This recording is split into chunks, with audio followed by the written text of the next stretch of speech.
예, 시간이 되었습니다. 우리 이 시간 살아계신 하나님께 기도하시면서 주님께로 나아가겠습니다. 기도하겠습니다. 하나님 아버지, 주님의 날, 주님의 전에 모여 함께 예배드립니다. 특별히 오늘은 어버이 주일로 하나님께 영광을 돌립니다. 하나님 아버지, 이 시간 우리와 함께하여 주시옵시고 주님의 거룩한 임재를 경험하는 예배 되게 하여 주시옵소서. 감사드리며 예수님의 이름으로 기도드립니다. 아멘. 네, 우리 찬송 579장 함께 찬송하시겠습니다.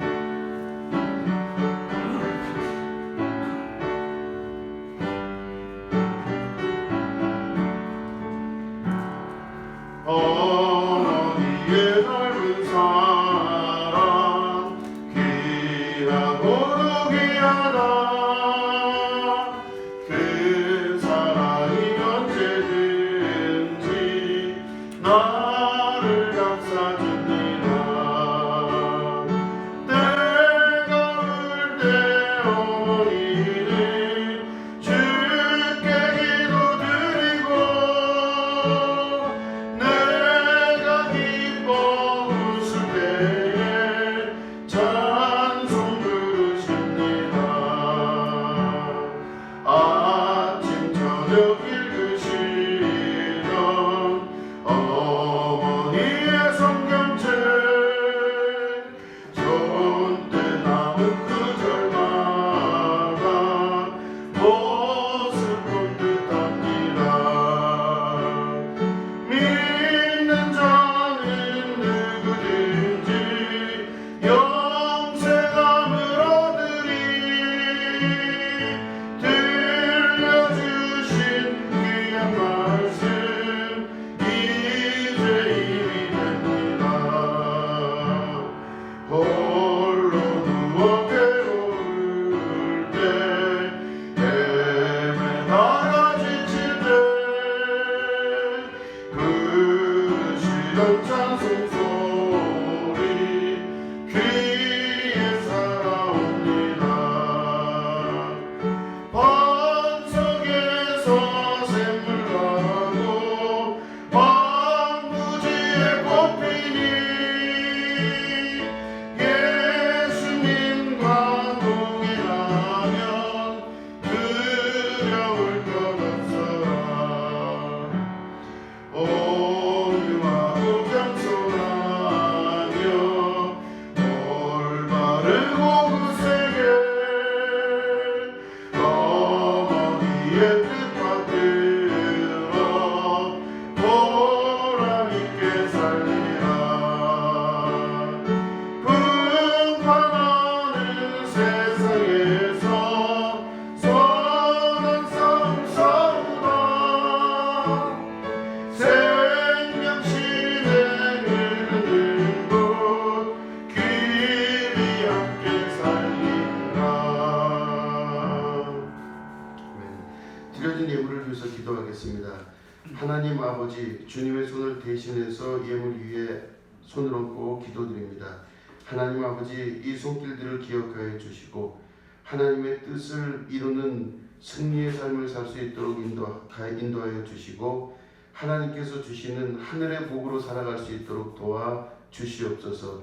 물질의 어려움이 우리의 생명과 우리의 믿음과 우리의 의지를 넘어서지 못하게 하시고 강력한 주님의 성령의 도우심으로 우리가 이 땅을 능히 이겨나갈 수 있는 새 힘도 허락하여 주시옵소서. 하나님 아버지, 이 예물 드린 손길들을 기억하여 주시고 가정과 직장과 학업, 건강 그리고 모든 인간관계 위에 함께 하셔서 주님의 거룩한 나라가 이루어지는 축복이 있게 하여 주시옵소서.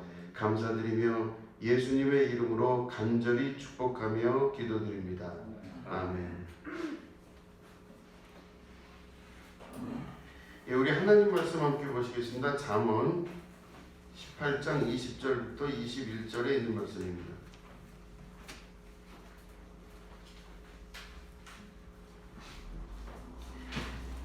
예, 잠언 18장 20절부터 21절 말씀을 우리 한 목소리로 읽도록 하겠습니다. 시작. 사람은 입에서 나오는 열매로 하여 배가 부르게 되나니 곧 그 입술에서 나는 것으로 하여 만족하게 되느니라. 죽고 사는 것이 혀의 힘에 달렸나니 혀를 쓰기 좋아하는 자는 혀의 열매를 먹으리라. 아멘. 예, 오늘은 습관이라는 제목 가지고 함께 말씀을 나누도록 하겠습니다. 네, 오늘은 어버이 주일입니다. 어버이 주일인데 가정에 관련된 말씀을 함께 나누도록 하겠습니다.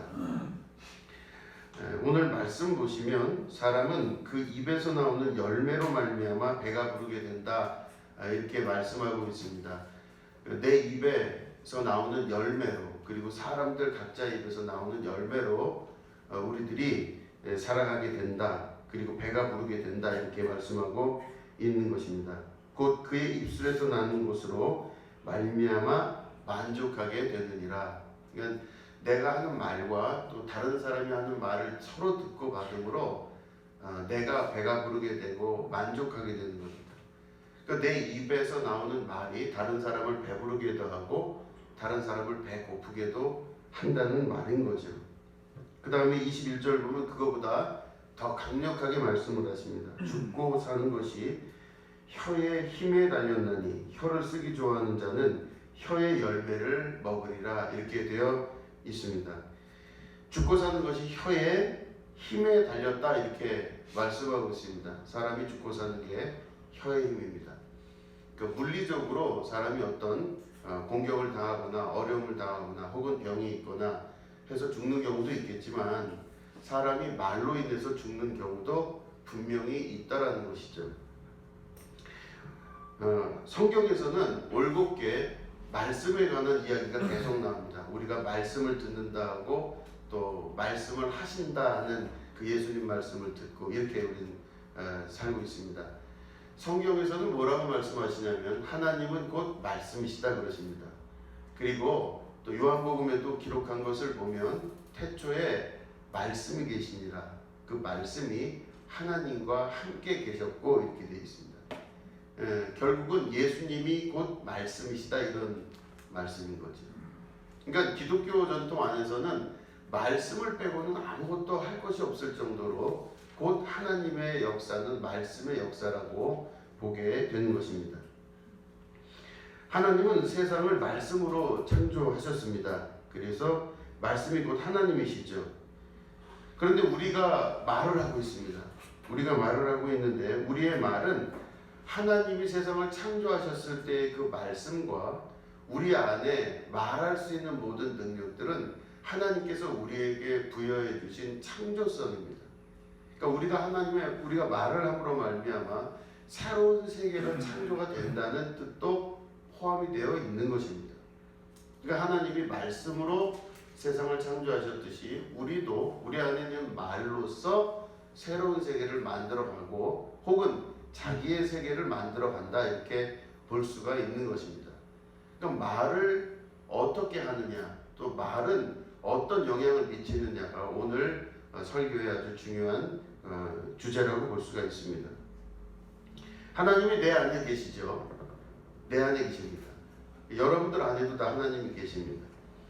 그 내 안에 계신 하나님께서 어떻게 하나님이 계신 것을 우리는 알 수 있느냐?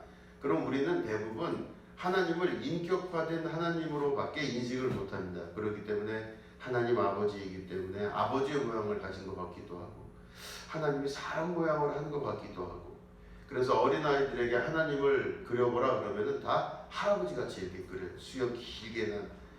근데 사실은 그 하나님이 아니라 신선이죠. 그렇죠? 신선입니다. 그러니까 그걸 하나님이라고 여기고 있는 게 우리들의 일반적인 인식 내용이죠. 그런데 하나님은 형체가 없으십니다.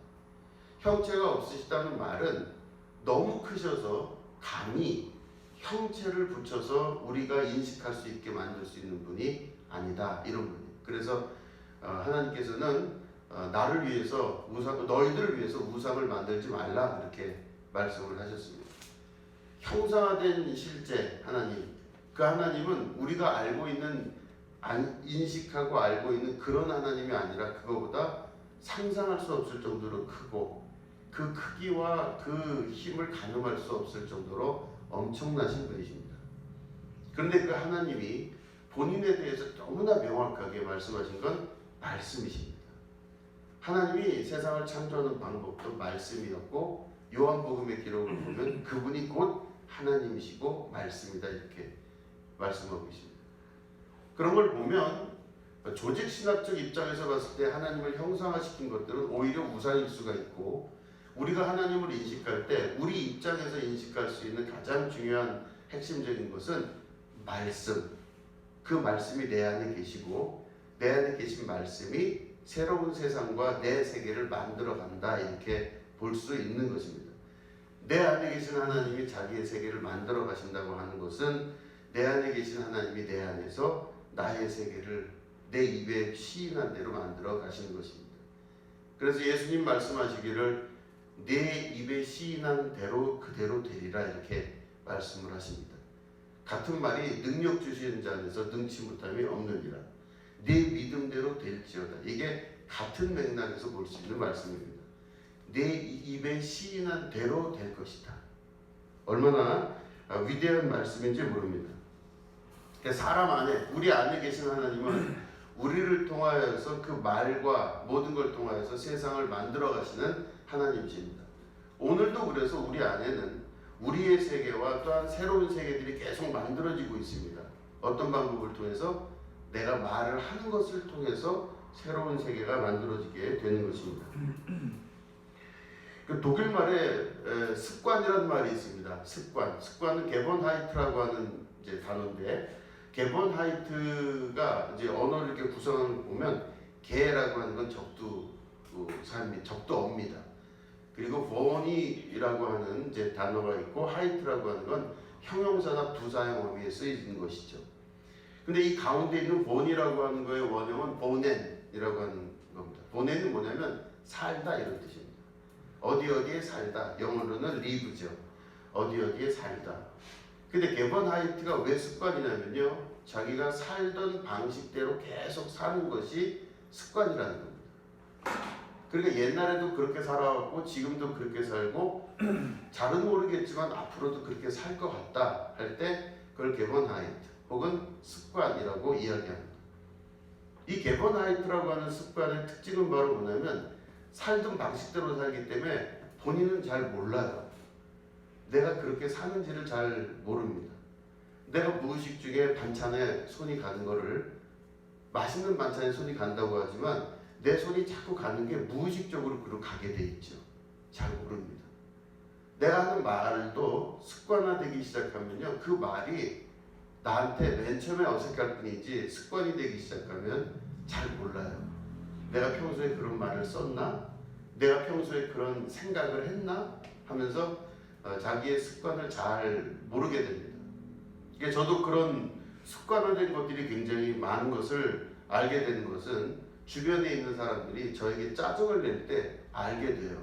아, 나는 아무 생각 없이 얘기했는데 주변에 있는 사람들이 보니 이렇게 얘기하는 걸 싫어하는구나. 그럼 내가 그 말 했다는 걸 그때 알아요.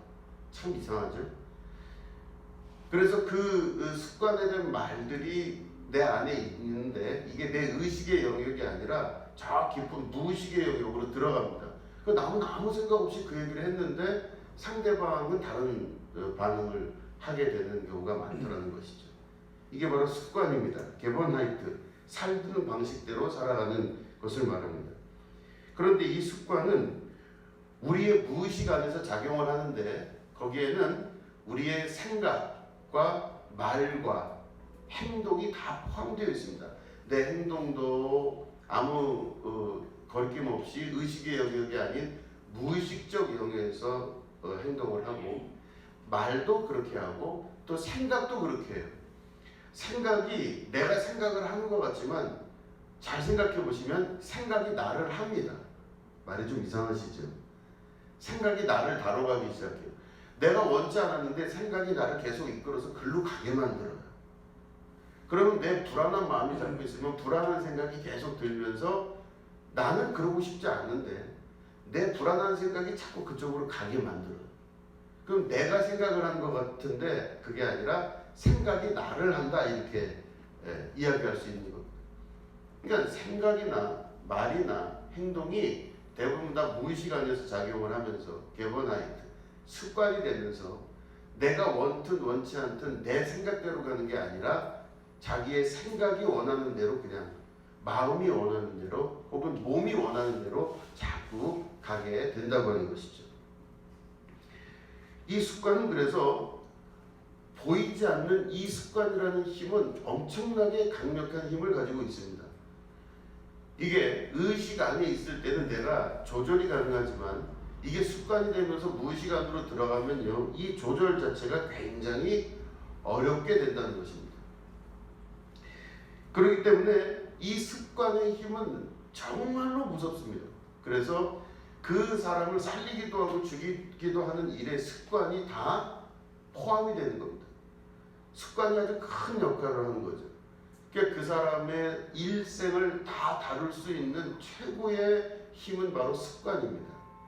그러니까 내 습관이 어떠냐를 뒤져보는 것이 참 어렵지만 굉장히 중요한 것이라고 볼 수가 있는 것이죠. 그 중에서 말의 힘은 너무너무 무섭도록 대단한 힘을 가지고 있습니다. 말의 힘은 정말로 무섭습니다. 내가 어떤 말을 하냐에 따라서 모든 대상체들의 모든 것들이 달라집니다.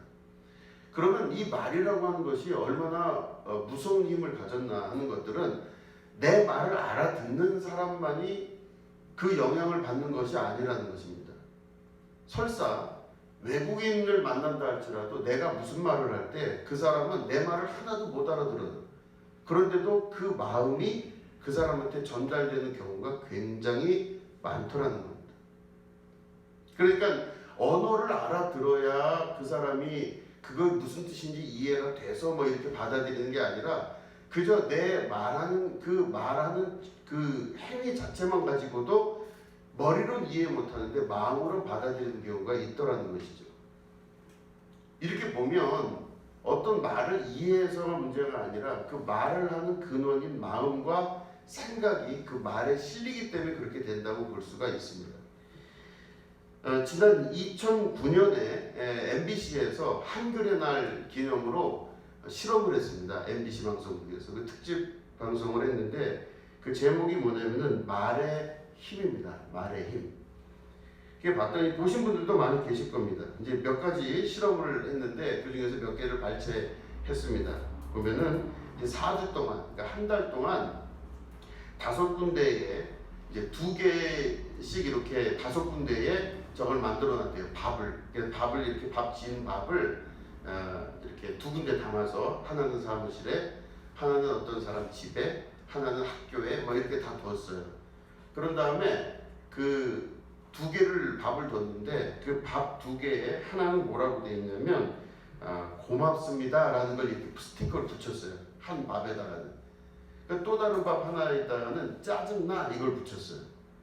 그렇게 해서 2개씩 있는 거를 5군데에다 다 놨는데 지나가는 사람마다 그걸 볼 거 아니겠습니까? 그러면 고맙습니다가 써진 밥을 보고 짜증나 라고 하는 밥을 볼 거 아니에요. 근데 이게 4주가 흘렀는데 보니까 어떻게 변화가 됐냐면 고맙습니다 라고 쓰여진 그 밥에는 곰팡이가 폈는데 구수한 냄새가 나는 하얀 곰팡이가 예쁘게 폈대요. 그런데 짜증나라고 쓰여있는 그 밥은 아주 그냥 썩어 문드러져서 시커먼 곰팡이가 거기 이렇게 폈다고 합니다. 뚜껑을 열자마자 그 냄새가 막 너무 심하게 안 좋게 나는 그런 곰팡이가 피었다는 것이죠. 이게 5군데 서로 다른 데서 다 관찰을 했는데 다 똑같은 결과가 나왔습니다. 2개씩 놨던 그곳에 고맙습니다 라고 하는 말을 쓴 그 밥은 하얀 곰팡이와 예쁜 냄새, 구수한 냄새가 났고 나머지는 짜증나 라고 하는 것은 아주 악한 냄새가, 역한 냄새가 나는 그런 결과가 되었다는 것이죠. 그리고 또 한 가지 뭐냐면 이제 그 사람들을 대상으로 실험을 했는데 이 사람들을 이제 한 40m를 걸어가게 했어요. 그래서 이렇게 걷는 속도를 재서 평균 몇 초가 나오나 뭐 몇 분이 나오나 요거를 했다고 합니다. 그럴 때 40m를 쭉 이제 그 사람들을 걷게 했는데 40m를 걸었더니 평균적으로 24초 정도의 그 평균 속도가 나왔대요. 40m를 걸어가는데. 그런데 그 사람들에게 이제 단어를 하나씩 두 팀으로 나눠서 한 팀에게는 노인이라는 단어를 보여주고 한 팀에게는 젊은이라는 단어를 보여줬대요. 근데 노인이라고 쓴 그 단어를 본 그 팀은요, 맨 처음에는 24초 78초였었는데 노인이라는 단어를 보고 난 다음에는 27초 10으로 2초 10이 늘어났대요. 그러니까 좀 느리게 간 거죠. 근데 젊은이라고 하는 단어를 본 거기는 26초 10이 평균이었었는데 보기 전에는 보고 난 젊은이라는 단어를 보고 난 다음에는 23초 64로 2초 64가 더 빨라졌다고 합니다. 그러니까 내가 어떤 걸 보냐에 따라서 그 언어가 내 안에서 작용하는 그 근육의 작용과 뇌의 작용이 복합적으로 그렇게 되어 있다는 것이죠. 자, 여러분들은 노인이십니까? 젊은이십니까? 젊은이인 줄로 믿습니다. 아멘. 젊은이셔요. 어떤 방식이든 여러분들은 젊고 파릇파릇하신 분들입니다. 그래서 이 단어를 자기 안에 생각을 하면요, 그 생각을 하면 자기의 삶과 자기의 모든 행동 반경도 다 비슷한 방식으로 늘어지거나 혹은 빨라진다고 볼 수가 있는 것이죠. 세 번째는 또 재미있는 그 관찰을 했습니다. 부정적 단어와 긍정적 단어를 30개씩 보여줬습니다. 그래서 한 팀에게 한 팀에게 긍정적 단어와 부정적 단어를 딱 보여줬는데, 자, 긍정적 단어는 뭐냐면요, 칭찬, 솜사탕, 행복함, 사랑해, 위로, 이웃사촌, 자원봉사, 기부, 친구, 파랑새, 이런 것들은 좀 긍정적인 단어죠. 이런 긍정적인 단어를 보여주고 그 다음에 부정적인 단어를 보여줬습니다. 부정적 단어는 범죄자, 욕, 재수없어, 네 주제에 그건 안 돼, 오를 나무를 올라라, 죄송합니다, 꼴값하네, 찌질이, 꼴통, 너나 잘해, 사기꾼, 변태, 이런 말을 했대요. 이 단어를 30개를 다 조합해갖고 이제 보여줬는데 사람들이 나중에 모인 사람들에게 글을 이제 쓰게 됩니다. 어떤 단어가 제일 기억이 잘 나나 해서 기억 잘 나는 단어들을 쭉 적게 했대요.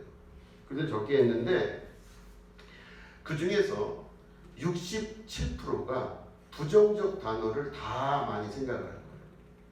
그러니까 사람 머릿속에 남는 것 중에 긍정적인 거는 한 17%만 남고 67%의 부정적 단어, 그 다음에 중간의 것이 있는데 어쨌든 긍정적 단어는 그다지 많은 사람들이 기억을 잘 못해요. 그런데 부정적인 단어는 아주 많은 사람들이 굉장히 많이 기억을 하더라는 것이죠. 그 말은 사람들 사이에서 하는 언어의 많은 것들 중에 부정적 단어가 기억할 수 있기에 훨씬 용이하다는 겁니다. 그러니까 사람들은 긍정적인 이야기보다는 부정적인 이야기에 많이 쏠려 있고 그렇게 많이 쏠려 있을수록 사람들이 그걸 기억을 잘한다는 겁니다. 그러면 내 안에 들어온 부정적인 단어는 내 안에서 어떤 역할을 하냐면, 부정적 단어가 우리 안에 들어오면 아까 말씀드린 대로 쌀이 있으면 고맙습니다 라는 쌀과 짜증나라는 쌀이 있으면요, 짜증나라는 부정적인 단어가 내 안에 있으면 어떻게 될까요? 속이 썩겠죠. 시커멓게 썩는 겁니다. 겉으로 볼 때는 허물건데 속은 시커멓게 썩게 되는 그런 일들이 계속 발생을 하게 된다는 것입니다. 이걸 보면 말의 힘이라는 것은 엄청난 힘을 갖고 있고, 특별히 이 말의 힘에 대한 그 MBC 다큐멘터리를 보면서 알 수 있는 건 바로 뭐냐면, 여기 쌀이 생물이 아니지 않습니까? 이 쌀은 밥은 쌀밥이죠. 해놓은 밥이니까. 여기는 살아있어서 인격체를 갖고 있지 않은 그 밥입니다. 근데 이 밥이 사람들의 말과 사람들의 시선을 받았을 때 그런 곰팡이가 서로 다르게 피는 결과를 만들었다고 하는 것은, 대상이 혹여 인격이 있지 않은 존재라 할지라도 사람들이 갖고 있는 언어적인 것의 말에 영향을 받더라, 이렇게 볼 수가 있는 것이죠. 그러면 그 말은 내가 어떤 마음을 품어서 어떤 언어를 사용하느냐가 주변 환경에 사람뿐만 아니라 식물에게도 혹은 동물에게도 주변에 있는 모든 환경에 나 하나가 미치는 영향이 있더라는 것입니다. 그 말은 내가 어떤 말을 굳이 안 하더라도, 말을 안 하더라도 내 생각만 있다 하더라도 그 사람이 주변에 미치는 영향이 그렇게 되더라는 것이죠. 내 안에 어떤 생각을 가지냐에 따라 주변에 있는 무생물에게도 영향을 미치는 것이 바로 사람의 엄청난 힘입니다. 그래서 성경의 창세기에 보면은 아담이 죄를 지은 다음에 하나님으로부터 저주를 받게 됐는데, 그 아담의 저주로 인해서 땅도 같이 저주를 받았다, 이렇게 되어 있습니다. 그럼 땅이 무슨 저주를 받을까? 우리 생각에 무슨 죄를 졌다고 이렇게 생각할 수 있지만, 아담을 품은 그 땅은 그 아담을 품은 것 하나만 가지고도 땅이 저주를 받아서 열매를 맺지 못할 정도로 이 땅이 망쳐버리게 되는 겁니다. 그러니까 한 사람의 영향이 얼마나 크고 대단한 건지 알 수가 없다라는 것이죠. 그렇기 때문에 이 말의 힘과 생각의 힘은 어마어마합니다. 확실히 우리가 알 수 있는 것은 언어라는 말을 통해서 전달되기도 하지만 그 사람 마음속에 있는 생각을 통해서 모든 것들이 다 공통적인 영향을 받더라는 것이죠. 이게 소위 말하는 이제 이 세상의 모든 것들은 일정한 웨이브, 다시 말해 떨림을 갖고 있습니다. 그래서 아주 작은 우리 몸의 세포 하나뿐만 아니라 세상에 있는 모든 구조들은 다 보이는 것이건 보이지 않는 것이건 아주 미세한 떨림들을 가지고 있습니다. 그래서 우리가 눈에 보이지 않지만 전자파라는 게 돌아다니고 이 웨이브가 돌아다니죠. 핸드폰 파도 있고 TV에서 나오는 또 전자파도 있고 뭐 여러 가지 파들이 우리 이 삶 속에서 다 돌아다니고 있습니다.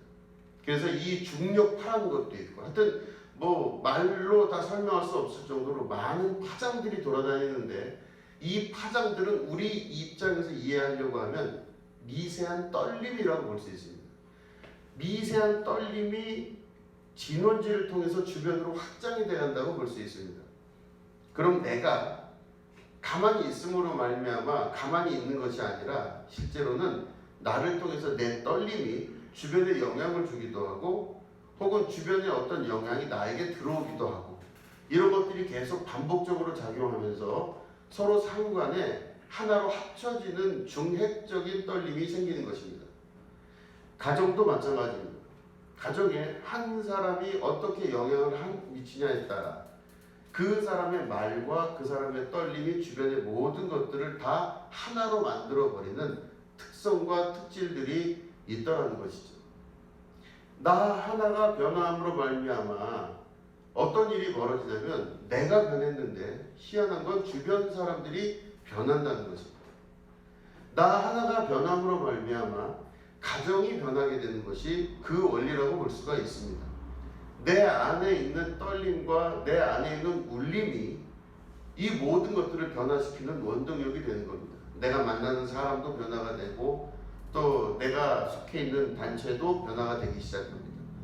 내 하나의 떨림과 울림의 주파수가 조금 달라짐으로 말미암아 다른 곳의 울림과 떨림이 다 달라지게 되는 것. 이게 엄청난 역사 안에서 일어난 하나님의 역사라고 하는 것입니다. 우리는 세상을 바꾸려고 여러 가지로 노력을 많이 합니다. 이렇게 바꿔야 된다, 저렇게 바꿔야 된다 이야기들을 많이 합니다.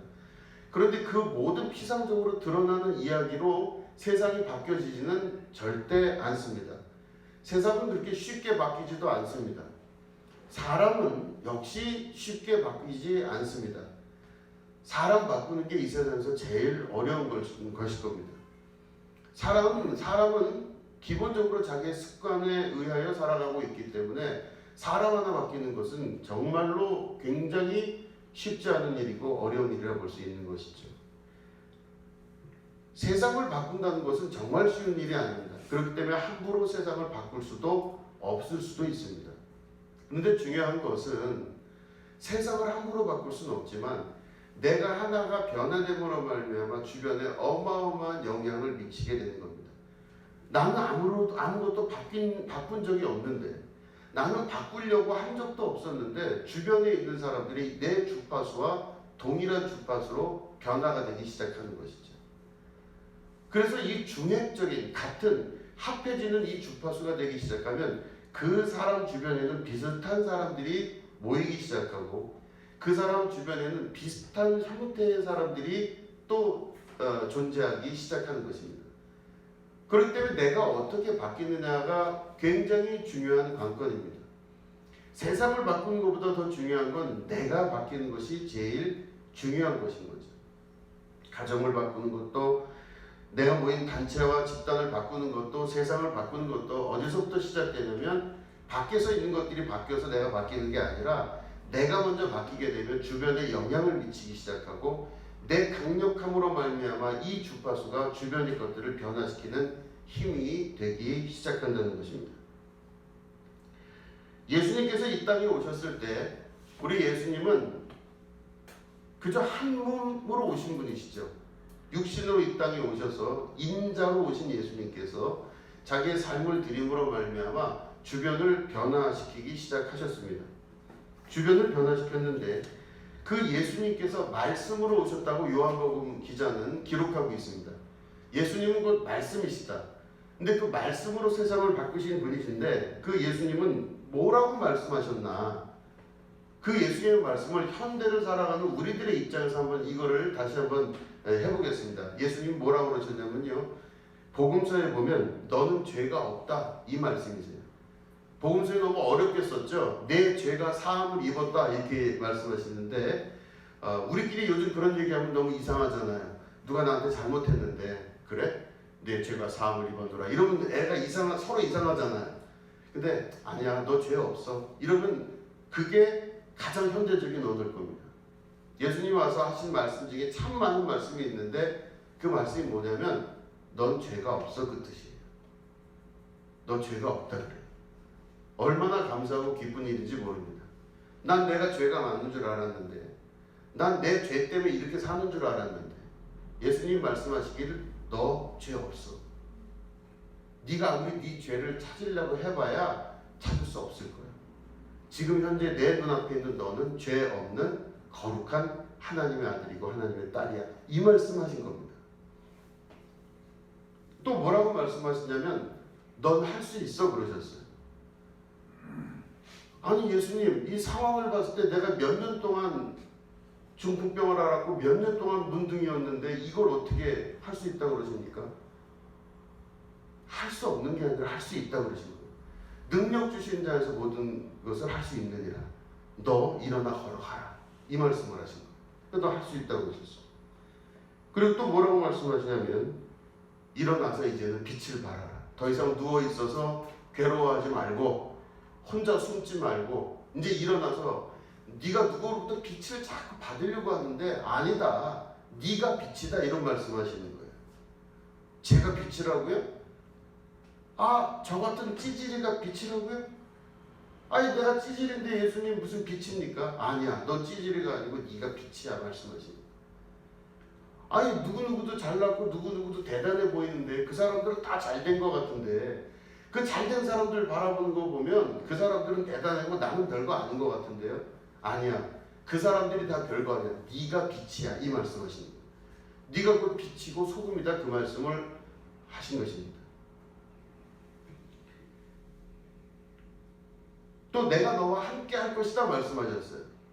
두 서넛이 모이는 곳에 내가 언제나 함께 할 것이며 내가 영원히 너희와 함께 할 것이다 그러셨어요. 얼마나 감사한 일인지. 혼자 있는 것 같은데 외로운 것 같은데 아무것도 되는 것이 없는 것 같은데 혼자 왔다가 내 인생은 혼자 가는구나 싶은 그 순간 예수님의 말씀을 들어보면 내가 영원히 너와 함께 할 것이다 이렇게 말씀하셨어요. 그리고 예수님 또 말씀하시기를 너는 이 온 우주와 세상을 만드신 하나님의 자녀이다 이 말씀하셨어요. 얼마나 위대한 말씀인지 모릅니다. 그리고 예수님 또 말씀하시기를 나는 지금 완전하다 그러셨어요. 예수님이 그러니 너희도 완전하게 될 것이다 그러셨어요. 내가 너희를 온전하게 만들 것이고 내가 완전한 만큼 너희들도 완전하게 될 것이다. 그런 말은 들어도 이해가 잘 안 되는 말인데 그렇게 말씀을 하신 것입니다. 그리고 사랑한다 한마디로 말씀하셨어요. 예수님 사랑한다. 정말 사랑한다 그러셨어요. 그리고 내가 너에게 평안을 주겠다.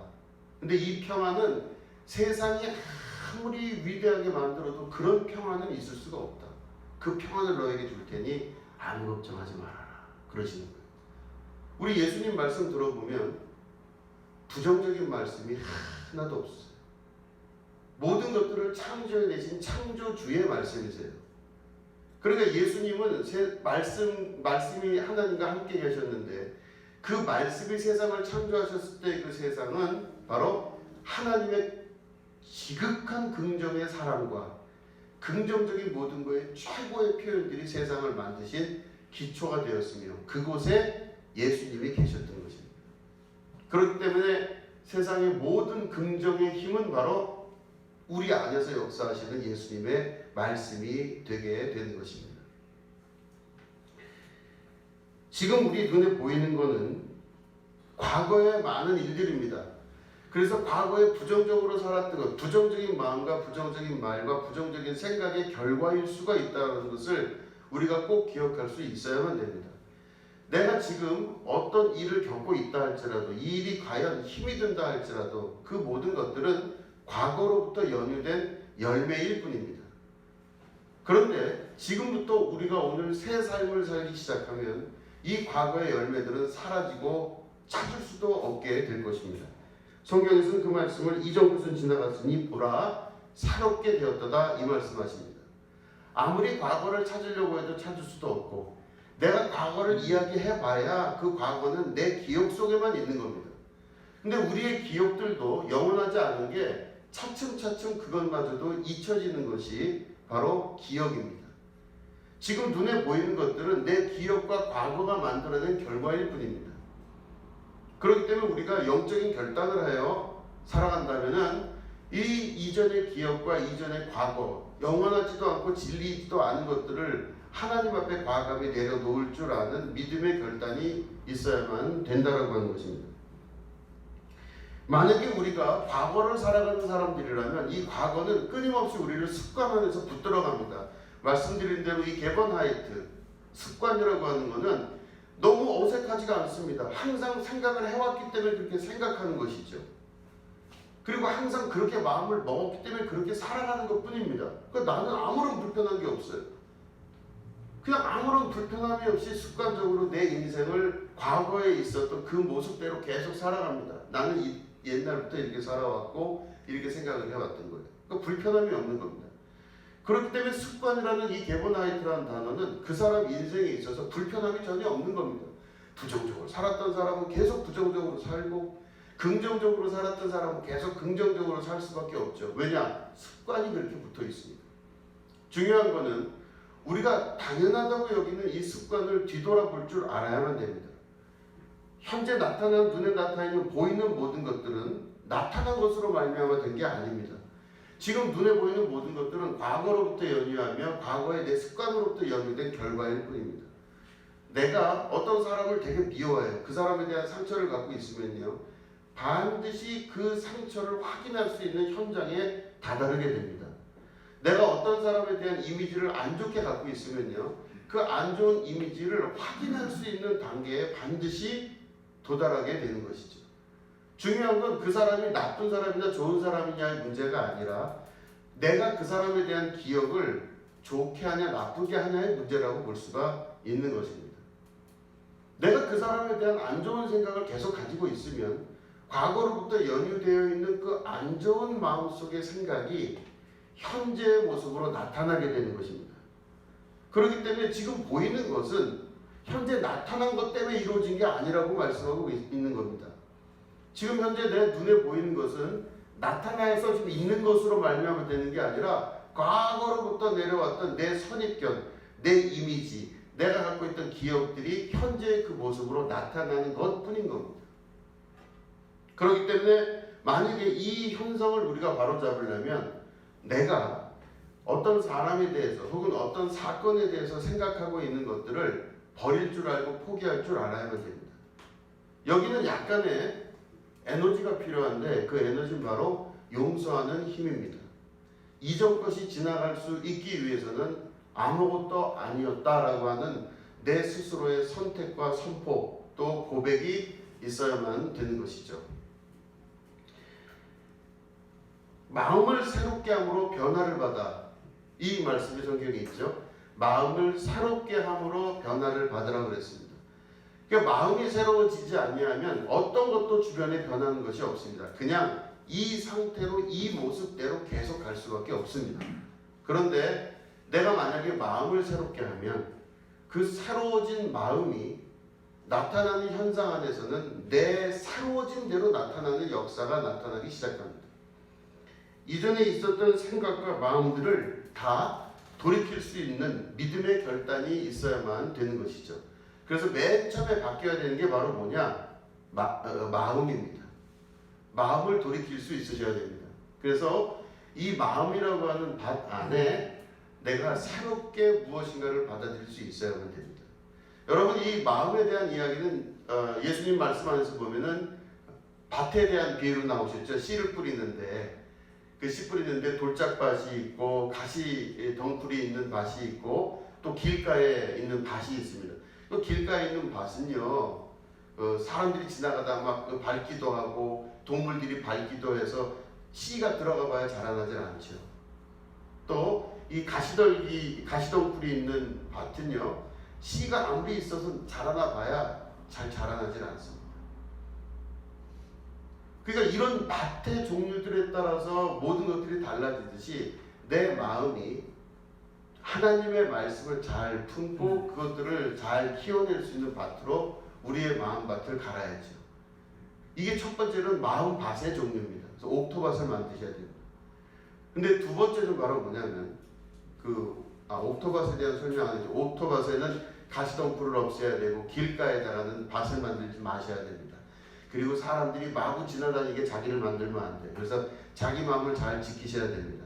아무나 함부로 들어올 수 없도록 자기 마음을 딱 정돈해서 들어오지 못하도록 만들 수 있으셔야 돼요. 거기에 다른 잡초들이 달아나서요, 진짜 말씀이 자라나지 못하도록 이 잡초들을 빨리 없애셔야 돼요. 이게 중요합니다. 그죠? 그리고 돌짝밭은 돌을 없애야 돼요.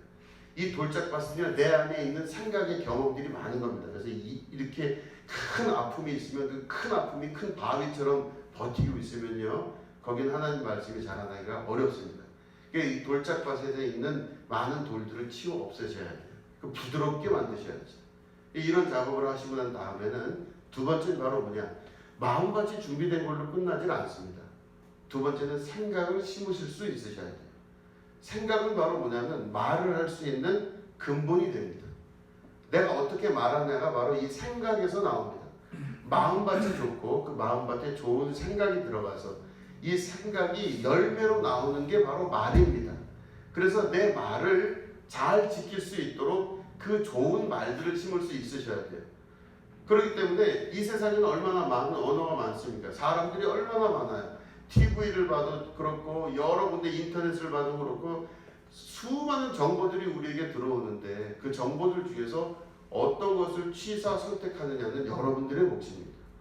내 안에 부정적인 것들을 자꾸 심어놓으면 부정적인 것들이 계속 나오게 돼 있어. 안 돼. 세상은 안 돼. 그렇지 안 되지. 아까 말씀드린 부정적인 단어들이 뭐가 있죠? 부정적인 단어들 여기 있죠. 예. 부정적인 단어. 범죄자, 욕, 재수없어. 네 주제에 그런 건 안 돼. 오를 나무를 올라라. 꼴값하네. 찌질이. 꼴값하네 때문에 참. 찌질이. 꼴통. 너나 잘해. 사기꾼. 변태. 이런 말은 듣지도 말고, 근데 교회에서 이런 말 들으셨네. 듣지도 말고 생각하지도 말고 보지도 마셔야 돼요. 그죠?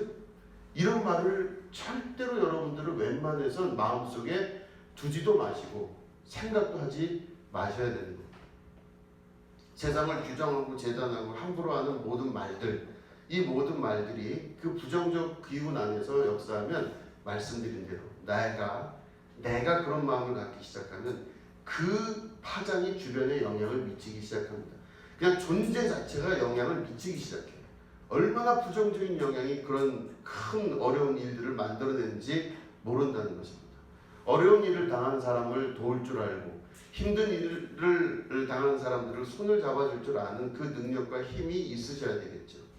여러분들 안에 여러분의 실제적인 행동이 있다 하지 않더라도 여러분들이 그 긍정적인 하나님의 마음으로 존재하심으로 말미암아 주변 사람들에게 큰 영향을 미치는 겁니다. 오늘은 어버이 주일입니다. 부모님이 자녀들에게 잘하셔야 되고 또 자녀가 부모에게 잘해야 돼요. 상호간에 잘할 수 있으셔야 돼요. 그런데 상호간에 잘할 수 있을 때 부모님을 바라보는 모습과 또 부모님이 자녀들을 바라보는 모습을 한번 돌아볼 수 있으셔야 됩니다. 긍정적으로 볼 수 있으셔야 돼요. 안 되는 일을 보지 마시고 되는 일을 자꾸 찾을 수 있으셔야 됩니다. 왜냐하면 하나님이 그렇게 하셨잖아요. 하나님이 저를 뭘 보고 정진우 목사를 뭘 보고 목사를 시키려고 그러셨겠어요. 뭘 보나 대충 쓱 봐도 전혀 안 되는 인간인데 하나님이 저에게 뭘 보시냐면 아마 99.9999%에서 안 되는 것 중에서 0.00001%의 뭔가 희망을 보신 거예요.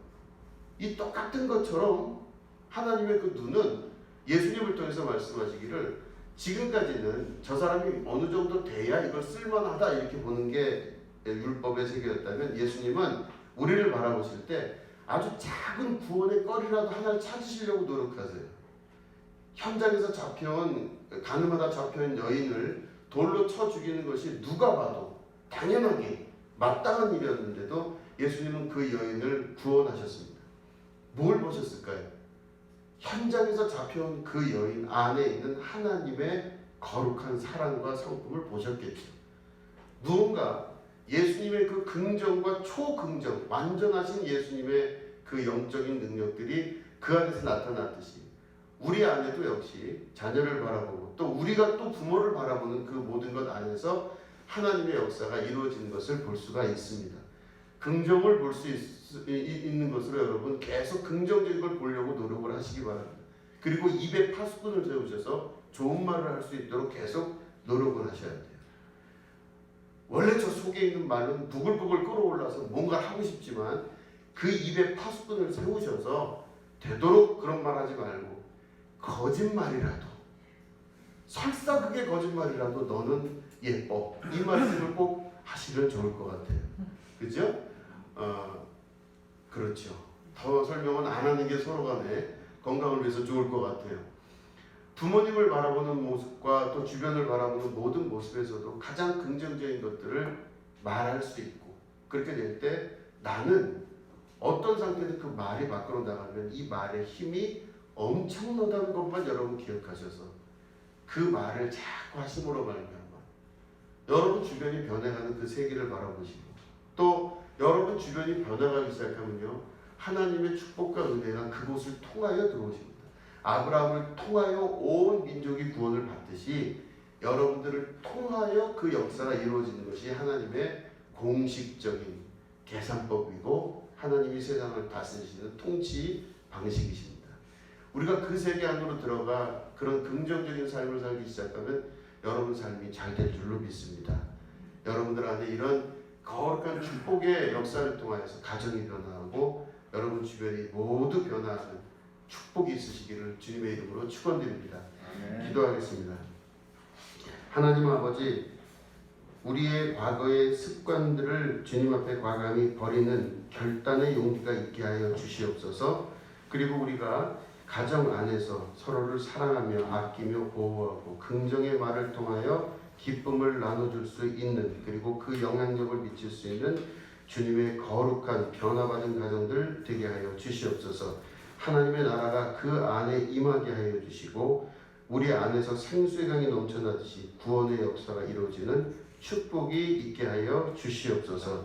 지금은 우리 구주 예수 그리스도의 은혜와 하나님 아버지의 지극하고 무궁하신 사랑과 성령님의 감화감동 축복교통 역사하심이 오늘 예배를 드리는 주님의 거룩한 백성들 위에 지금부터 영원히 함께 하옵시기를 간절히 축원하옵나이다. 아멘.